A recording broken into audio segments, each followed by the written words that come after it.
Hello viewers, welcome to Sunrise Creation. আজি আমি চাবলৈ গৈ আছো এখন নতুন অসমীয়া সিনেমা যিখনৰ নাম হৈছে ইতিমধ্যে সকলে গম পায় অভিমন্যু। এখন বহুত চৰ্চাত আছে সিনেমাখন আৰু সিনেমাখন বহুত মানে সবেই ভাল বুলি ৰিভিউটো ভাল বুলি পাই আছো। দীপলিনা ডেকা আছে, আমাৰ কমল লোচন আছে। এটা সিনেমাখন চাবলৈ যাওঁ, গোটেই চাই পেলাই গোটেই ফুল ৰিভিউটো দিবলৈ চেষ্টা কৰিম। গতিকে ভিডিওটো একেলগে চাই থাকিব। ধন্যবাদ।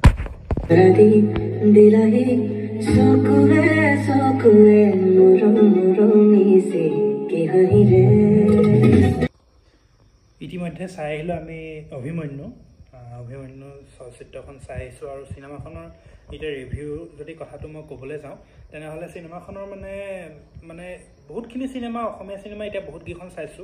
বিদুৰ ভাই পৰা ধৰি জয় হনুমান এনেকৈ বহুতখিনি সিনেমা চাইছো, কিন্তু এইখন সিনেমাৰ টেষ্টটো এটা বেলেগ টেষ্ট লাগিল। আৰু ক'বলৈ গ'লে সিনেমাখনত যিখিনি মানে অভিনয়ৰ ক্ষেত্ৰত এটা বস্তু দেখিবলৈ পাইছো যে বহুত নেচাৰেল অভিনয় কৰিছে সকলোৱে।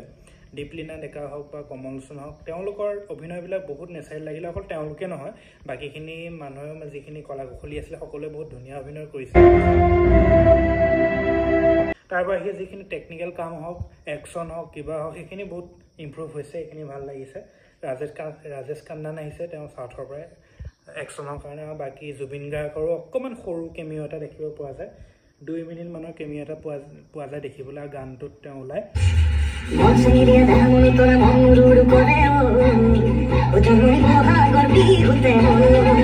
বাকী বহুত ভাল কাম হৈছে, সিনেমাখন বহুত ভাল হৈছে। কাহিনীটো বিশেষকৈ ভাল। মানে আমি এতিয়া চিনেমাখন চালে বিশেষ এটা বিষয়বস্তু নহয়, ইয়াত বহুতখিনি বিষয়বস্তু সোমাই আছে।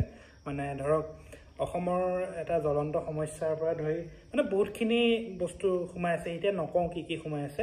মানে অসমত যিখিনি ঘটনা ইতিমধ্যে ঘটি গৈছে সেইখিনিৰ ওপৰত এটা সঁচা ঘটনা বুলিও ক'ব পাৰি।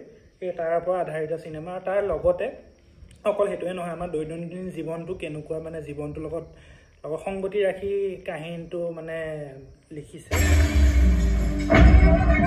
ভাল লাগিছে বস্তুখিনি। আৰু কাৰিকৰী দিশৰ পৰা বহুত উন্নত মানৰ চিনেমা হৈছে। লগতে অভিনয়টোৰ কথা ক'লোৱেই, আৰু বাকী স্ক্ৰিপ্টটো ধুনীয়া, কাহিনীটো ধুনীয়া, আৰু কাৰিকৰী ব্যৱস্থাবিলাক বহুত ভাল হৈছে। আৰু দীপলিনা ডেকাই বহুত সুন্দৰ অভিনয় কৰিছে। কমল লোচনটো তেওঁ এক্টিঙৰ কথা সকলোৱে জানেই, ক'বলগীয়া নাই। বাকী সকলোৱে বহুত ধুনীয়া অভিনয় কৰিছে, একশ্যন ধুনীয়া হৈছে। মুঠতে সকলো ফালৰ পৰা চাবলৈ গ'লে বহুত ভাল চিনেমা।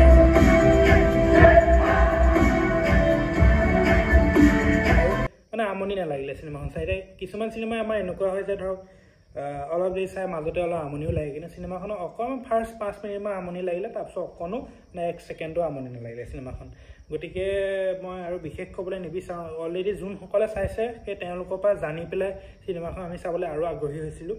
আৰু গতিকে বহুত ভাল চিনেমা। মানে ভাল চিনেমাৰ যিটো সংজ্ঞা, আচলতে ভাল চিনেমা চবকে কোৱা নাযায়।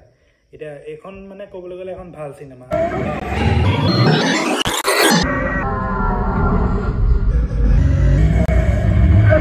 আপোনালোকে এইখন চিনেমাখন চাবলৈ যাওক ইতিমধ্যে। কিন্তু এটা কথা বেয়া লাগিছে যে বহুত কম সংখ্যক মানুহ আহিছে। আৰু এটা কথা, ৰিলিজ ডেটটো অকণমান যদি বেলেগ এদিনত দিয়া হ'লে ভাল লাগিলেহেঁতেন। কাৰণ এতিয়াতো ৰাস চলি আছে, ৰাসৰ বতৰ, তাৰ মাজতে ৰিলিজ দিছে যেতিয়া অকণমান মানুহ কম দেখিবলৈ পোৱা হৈছে।